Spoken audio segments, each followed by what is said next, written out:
Pavlo Pikulin is the founder and CEO of Deus Robotics. Pavlo's journey is nothing short of fascinating. Starting from his early days in Ukraine, where he wrote his first program at age 5, to founding a groundbreaking robotics company, Pavlo's story is one of resilience, innovation, and relentless pursuit of dreams. In this episode, we delve into the origins and mission of Deus Robotics, their unique approach to the AI-driven warehouse automation, and the challenges and triumphs Pavlo faced along the way, including losing a $5 million investment due to the war in Ukraine. Despite the odds, he's built a robust company that's pushing the boundaries of robotics and AI. So sit tight and get ready to be inspired by Pavlo Pikulin's incredible journey. As always, if you found value from this episode, please like and subscribe. And now here's my conversation with Pavlo Pikulin. Enjoy. Hello, everyone, and welcome to another episode of the Beyond Fulfillment podcast. I'm your host, Dave Goulas, and this week, my guest is the founder and the CEO of Deus Robotics, Pavlo Pikulin. Welcome, Pavlo. Hello, everyone. Very nice to see you and meet you. We'll be glad to take part in your podcast. Absolutely. Yeah, we appreciate you being here. If you would, for everyone, Pavlo, could you tell us what Deus Robotics is and how it started? We are a robotic company where we create technologies for robots, and we are focused on AI brains which can operate with any type of robots. And our vision is that all of businesses should operate with robots through one single platform. Now we currently focused on warehouse automation. So we have in our product line 15 types of robots. 2 of them it's our robots and 13 from our partners. We provide to our customers all-in-one solution, which includes hardware, robots, software, and maintenance. Our key advantage against other robotic companies that our software can work with any hardware, and we see great opportunities for our customers. I'm in tech many years. I wrote my first program at 5 years old. At 7, I sold my first website, and at 13 years old, I created my first AI system for recognizing number plates of the cars. And 15 years ago, I founded a company which developed mobile games, and it was quite successful. And 7 years ago, I created Deus Robotics company because it's always was my dream to create robots, create AI technologies which can change our lives. And my experience from gaming industry was very useful in robotics because to create robots, you need the same simulation systems like video games where you can test and simulate your new technologies. You need a very strong data analytics system where you can analyze billions and billions of events. So creating robots in somehow similar how to create games. Okay. Wow. So that's quite a resume, quite a story there. Let's unpack that a little bit. So you wrote your first computer program at the age of 5. Yeah. Okay. And where'd you grow up? In Ukraine, I grew up in Zhytomyr city. It's near capital of Ukraine. And my parents are programmers, software engineers.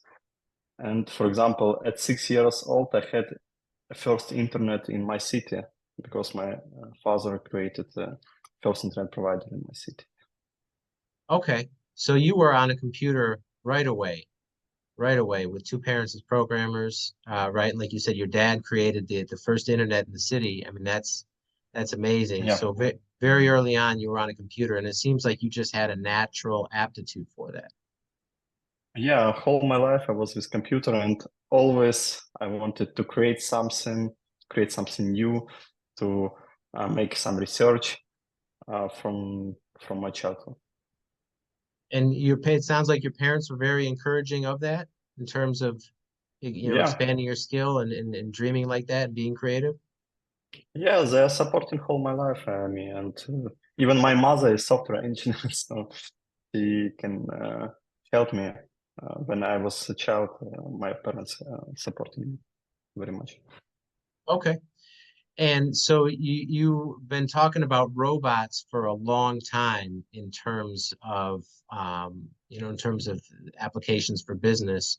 Like and obviously they're very um, the growth of robotics in the logistics industry over the past few years is huge. But way back then, when you're 15 years old, wasn't really like that. How did you see, that that trend coming so early, and why were you so vocal about it that so long ago? Um, at 13, I created my AI system for recognizing captcha. I was playing one game and needed to create a bot which will play uh, by himself without human. And I created a program which recognizes captcha. Later, when I was 15, I improved my program to recognize number plates of the car. And when I did it, I understood that I can teach robots and computer to recognize anything, not just symbolic information. And from that moment, I understood that it's possible to create autonomous vehicles, robotic systems, because it's all about perception and recognizing and uh, learning.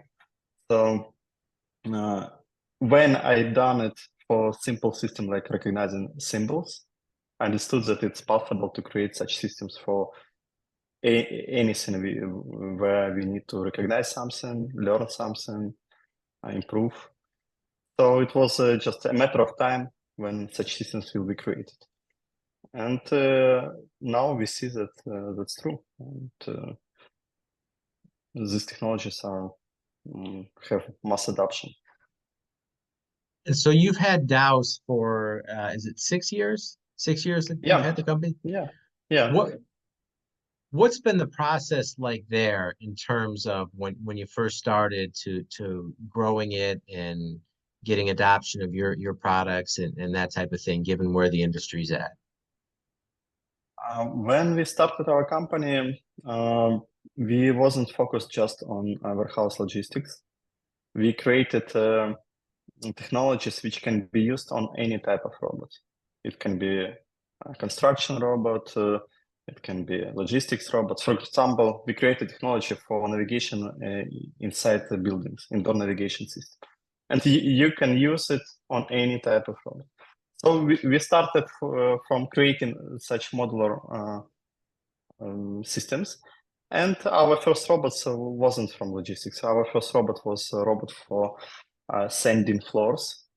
Our second robot was for tiling. But later we saw that logistics market is very huge, grow rapidly.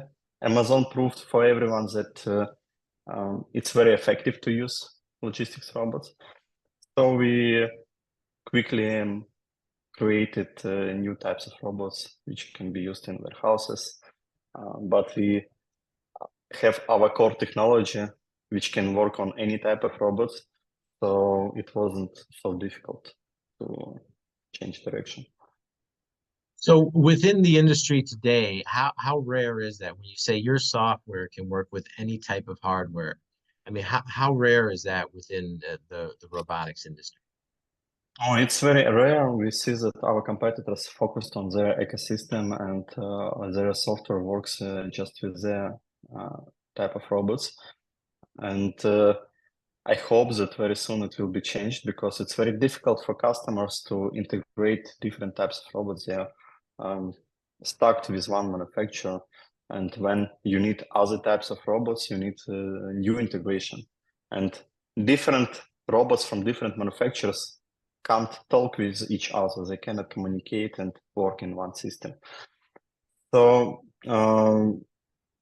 I hope that our competitors now work on the same systems. But for this moment on the market, most of them work just with their robots.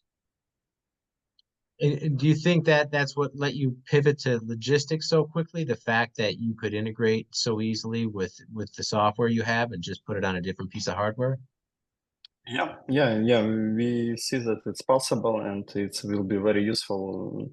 Um, you, like a customer, integrate with our system, and after that, you can change hardware from one manufacturer to another manufacturer. It's very useful. Attention manufacturers and e-commerce sellers. Is fulfillment a headache for you? Whether you're fulfilling in-house and you know you need to outsource, or you're with another 3PL and you know you deserve better service, Easy DC 3PL can help. We offer personal service, fast response time, and we're flexible to meet your unique needs. Get in touch today and find out how we can help you. And what's it been like in terms of the growth and the early, the early days coming into today, right? Like, what has there been a lot of challenges in terms of getting people to adapt to your products, or to stand out from so many of the other manufacturers that are out there? We are a startup and we are an early stage company. For example, we uh, closed our previous round. It was a seed round, so it means that mm, we are just on our early stage of developing of our company. So we have just few partners, manufacturers. We have several customers, but this time we have in our pipeline 25 customers where we negotiation terms and projects. And we have in our pipeline 10 manufacturers with whom we plan to work. So it takes time, but it's not so difficult. We see that manufacturers and customers are interested in such systems. And that's got to make it a lot easier to partner with manufacturers. The fact that your system is so flexible, right, with the software, and you can work with any. Yeah. All manufacturers have their own systems, so they're not interested for this moment to use or buy our system, but they're open to collaborate with us uh, and allow us to install our software to their robots, so we can provide to our customers uh, hardware from other manufacturer, but with our AI brains, with our software. And you mentioned the AI brain. So how important is that, and what type of advantage does that give the customer compared to a robot that doesn't have the quote AI brains? Um, Here's several advantages. For example, robots without AI, they cannot recognize obstacles. They cannot recognize is it human or dog or something else, maybe another robot. So it's very important to understand which obstacle do you see in front of robot. Also, we use AI systems to for best localization process to understand where the robot located. So we get from different sensors all the information. It can be cameras, sliders, odometry, accelerometer, gyroscope, and we need to merge all of this data to understand where robot exactly is. So, for example, robots which move by magnet lines, they're not able to uh, move anywhere. But AGV or AMR robots, they can move anywhere inside the building. Also, we use AI to optimize ways, path planning, how robots need to move. We predict where all robots will be in future. So if we predict that in some place of warehouse will be traffic jam, so our robot will avoid it even before this traffic jam will happen. Ah, okay. So I want to also switch gears to a couple things on LinkedIn. So I saw this post that you put out a month ago, and I just wanted to read a portion of it and have you talk about it. You said, when I launched Deus Robotics, many people told me that I would fail. This kind of discouragement wasn't new to me. People would call me crazy when I was talking about robots at 15 years old, yet I had a clear vision that it would work and people would need it. I knew those people who didn't believe in my idea. They didn't see the whole picture. They didn't realize what was possible. So I kept working. And you say many tech entrepreneurs give up too soon, and they don't go far enough to be sure they won't make it. And you should be the one that determines when you stop, not someone else. Can you just talk about like where that type of resolve and self-belief in the face of a lot of doubters and adversity and whatnot, like where that comes from? Um, I think that people around me and didn't understood that it's possible. When you created something by your hands and see that it's working, when you see that you write something on your paper, put it in front of your camera of your notebook, and computer will say that, hey, he has written this word or this number, and you see how you can uh, improve that results. You can teach computer to understand more and more. Um, for other people who didn't create this and never saw something like that, it's very difficult to believe that it's possible. Everything, uh, every technology, like magic for people in the past. For example, if you take phone or TV 50 years ago, it will be like magic. 200 years ago, it will be any our modern technology will be like magic, and nobody will believe. I think that's why they don't believe. And but if we talk about me, how I cannot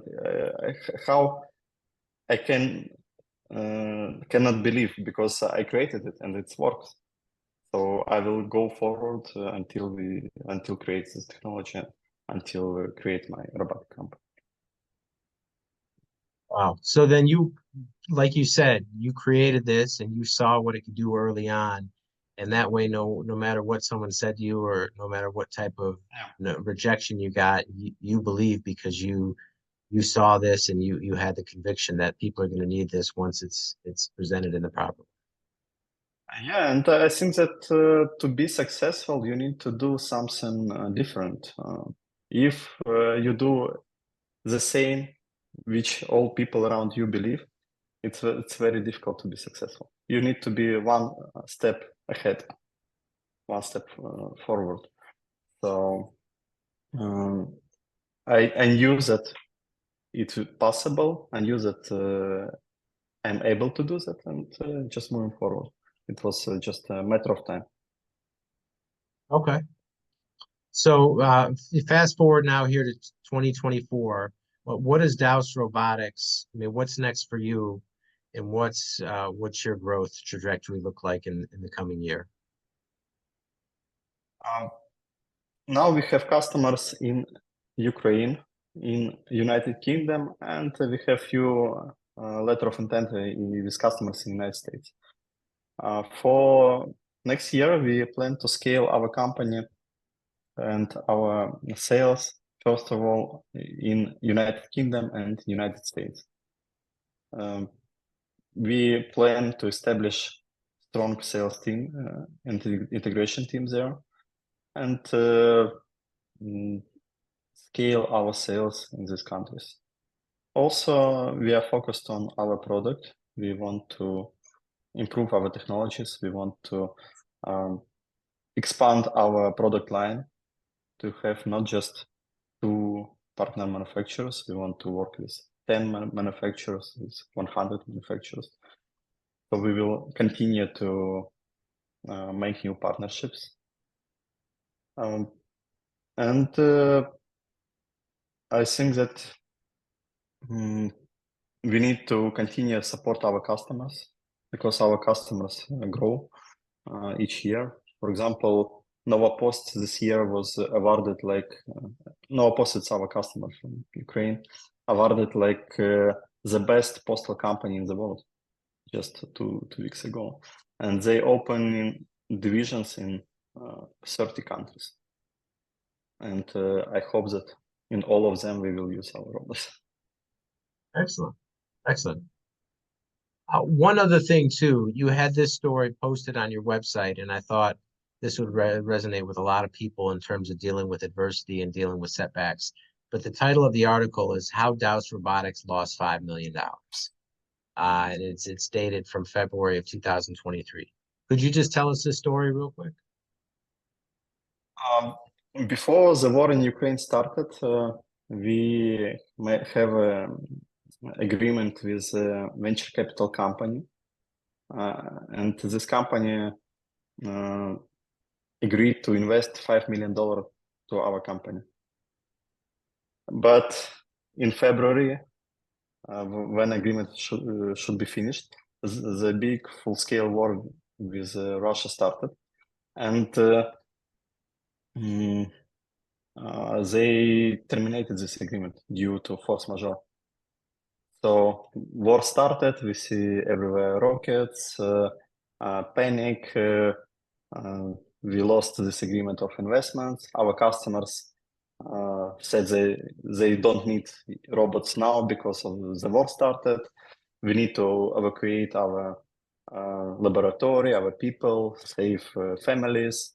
So it was a very hard period. But anyway, we proved that our company very strong because even due these very difficult conditions, we was very resilient. We moved our laboratory. We launched our first pilots during the war. We scaled to new markets and got new investments from other venture capital companies. So often too, we see stories in business too, where it's big setbacks, right? And people go through these challenges, and it's not always fun at the time, right? But on the other side, you say, "Wow, I'm so glad that happened because I came out so much better." And I mean, having something as life altering and business altering as a war, and you're forced to move your laboratory, you lose a big investment, you have to, yeah, completely shift around a bunch of things. I mean, how valuable is that experience in terms of shaping you as an entrepreneur and being able to come through something like Very good question, because I think that the most extreme conditions which can happen with business, it's full scale war. And when it happens, companies who survive, they can survive from anything. And it proves that this company very resilient, that this company will finish all projects and very responsible. So I recommend to work with Ukrainian companies. I recommend to invest in Ukrainian companies because these people can work in any conditions from any place and do their job, even if no electricity, no water, rockets, work on the ground without internet. We overcome all of these challenges. Now we have laboratory underground. We have Starlink from Elon Musk with internet. We have generators to have electricity. And we don't stop. We continue to work. This experience, very valuable. Each of our team members understands that they can overcome any challenge. So you rebuilt, or you built a new factory underground Yeah, in Ukraine? yeah, in Kiev. Okay. Wow. I So mean, our robots produced in Kiev, but other robots produced in other countries with our partner manufacturers. how long did that take from when you started to get that operational? To build manufacturing from scratch, Yeah, the underground one. uh, um, I think that it took about 9 months. 9 months. Okay. Wow. Impressive. Okay. And Pablo, if people listeners want to get in touch with you and find out more about your robotics company and how they can potentially work with you, what's the best way they can do that? Um, the best way to contact with our company is to go to our website and to write email to our company. If people want to touch with me and contact with me, they can go to LinkedIn. I think that I see all the messages, so don't hesitate to contact me in LinkedIn. Okay. And we'll link all that in the show notes for everyone. All right. Well, Thank you. Pablo, thank you so much for taking the time to be here and sharing your story. We really appreciate it. And that is all the time we have for now. We will see you next time.